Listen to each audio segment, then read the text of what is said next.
안녕하세요. WMH 채널입니다. 중국이 코로나19 사태 속에서도 전국에서 철도 건설을 재개했습니다. 중국 철도그룹은 그제부터 전국 17개 주요 철도 프로젝트의 341개 현장에서 건설을 다시 시작했다고 밝혔습니다. 이 회사는 공사 현장에 모두 7만 명 정도의 인력이 투입됐다고 밝혔습니다. 중국 당국의 이런 조치는 코로나19 때문에 경기 침체에 빠지는 걸 막기 위한 것으로 풀이됩니다. 중국은 GDP 성장률이 1분기 2%대로 추락하고 올해 전체로도 5%에 미치지 못할 수 있다는 전망이 나오자 파급 효과가 큰 사회 간접자본 건설을 통해서 경기 부양을 시도하는 것으로 분석되고 있습니다. 하지만 중국 고속철도는 빚더미에 올라 있습니다. 미국과의 무역 전쟁과 급속한 경기 하강세, 신종 코로나 바이러스 감염 확대 등 중국 경제에 트리플 초대형 악재가 뒤덮고 있는 상황에서 중국 정부가 경기 부양 효과가 큰 고속철 건설에 돈을 퍼부어 중국 국가철도그룹의 부채가 눈덩이처럼 불어나고 있는 것입니다. 국가철도그룹의 부채 규모는 한국 1년 예산의 2배에 가까운 무려 5조 4천억 원 위안에 이른다고 홍콩 SCMP 등이 지난달 22일 보도했습니다. 이는 전체 자산의 65.6%를 차지하고 국가철도그룹이 해마다 갚아야 하는 이자만도 무려 800억 위안에 이른다고 합니다. 이자만도 한국철도공사 부채 약 12조 원 규모를 웃돌고 있습니다. 물론 국가철도그룹의 자산이 많다 보니 부채 비율이 매우 높은 편은 아니지만 부채 증가 속도가 너무 빠르다는 게 문제입니다. 2013년 1분기 2조 8,400만 위안이었던 부채가 불과 6년 만에 100% 가까이 폭증한 것입니다. 특히 이런 부채 부담이 지방 정부의 큰 위험 요인이 될 수 있습니다.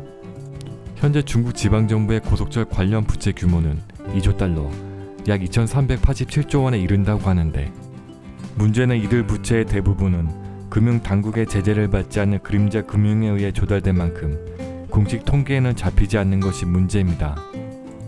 중국은 2000년대 초반 고속철 사업에 뛰어들어 2008년 베이징 여름올림픽 개막 직전 베이징 텐진을 잇는 고속철을 개통한 바 있습니다.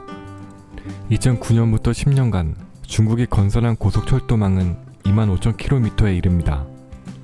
올해까지 고속철 구간은 3만 km도 늘리고 5년 뒤에는 38,000km까지 확대한다는 청사진을 마련했습니다.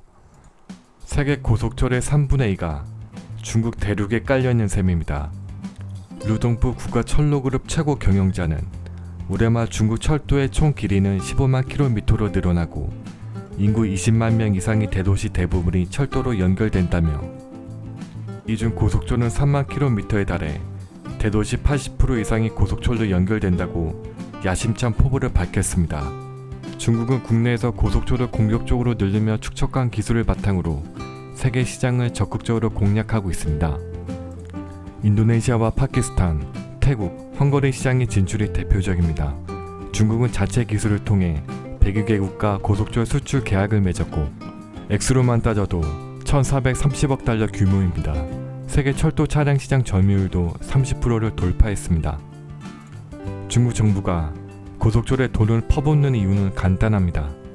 이 고속철 사업이 가져오는 경제적 파급 효과에 있습니다.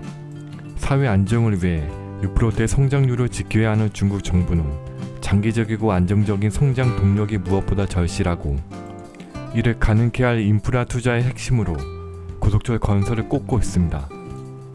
중국 고속철이 국가주도 개발 모델의 핵심 요소로 안정적인 경제 성장을 뒷받침하고 있다는 얘기입니다. 고속철 건설 사업은 국가적 자부심을 높여주는 데도 일조하고 있습니다. 중국은 프랑스라 독일보다 고속철 부분에서 후발주자였으나 중국만의 기술로 고속철 시장을 압도하고 있다는 애국심을 불러일으키고 있다고 SCMP가 전했습니다. 이런 이유로 무거운 부채에도 중국 경제기획기구인 국가개발개혁위원회는 2020년도 철도 투자에 8천억 위안을 배정했습니다. 2016년에서 2020년 중국 철도 전체 투자액은 4조 위안으로 5개년 개발 계획에 명시된 3조 5천억 위안보다 14% 늘어났습니다. 지난해 12월엔 1,296억 위안 규모의 세계 고속철 사업을 승인하기도 했습니다. 중국 국무원이 지방 정부의 부채를 줄이라고 주문하고 있지만 고속철만큼은 예외인 셈입니다. 상황에 이런 만큼 이른 시일 내에 효과적 대책을 마련하지 않으면 과거 경험하지 못한 어려움에 직면할 수 있습니다. 중국 고속철 부채 문제가 자칫하면 중국 경제의 회색 고풀서가 될 것이라는 경고가 나오는 배경입니다. 고속철의 급속한 확장에 따른 안전 문제에 대한 우려도 나오고 있습니다. 중국에서 2011년 저장소 원조 고속열차의 충돌로 40명이 사망하고 수백 명이 부상당하는 대형 사고가 발생했습니다.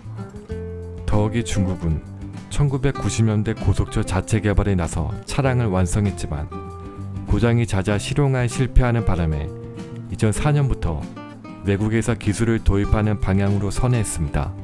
일본과 유럽, 캐나다에서 차량 기술을 도입했고 지상 장비와 운행 관리 시스템 기술을 조각조각 세계 각국에서 도입하다 보니 종합 운행 관리 시스템에 문제가 생길 수 있다는 지적들이 제기돼 왔습니다. 또한 안전 시공보다는 공기 단축을 중시하는 풍토도 문제점이라고 합니다. 하지만 중국에게 제일 큰 문제는 이런 중국의 철도 굴기의 위험을 느낀 유럽이 프랑스를 중심으로 뭉치고 있다는 것입니다. 프랑스 고속철도 업체 알스톰은 캐나다 봉바르디에의 철도 사업 부문을 인수한다고 17일 월스트리트 저널이 보도했습니다. 기사에서는 유럽 고속철 시장이 최강자인 알스톰이 글로벌 시장에서 세계 최대인 중국 국영기업 중국 중차에 맞서기 위해 이번 인수를 결정했다고 말했습니다. 이번 인수로 알스톰은 연 150억 유로의 매출을 기록하며 지멘스와 일본의 고속열차 제조업체인 히타치를 완전히 제칠 수 있을 것이라고 덧붙였습니다. 중국 고속철도는 내부적으로는 부채 누적과 외부적으로는 중국의 고속철도 굴기를 좌시하지 않는 유럽이 뭉쳐 중국과 맞서고 있습니다. 중국 고속철도가 이러한 어려움을 뚫고 계속 확장할 수 있을지 주목할 필요가 있습니다. 이상 마치겠습니다. 시청해주셔서 고맙습니다. WMH 채널이었습니다.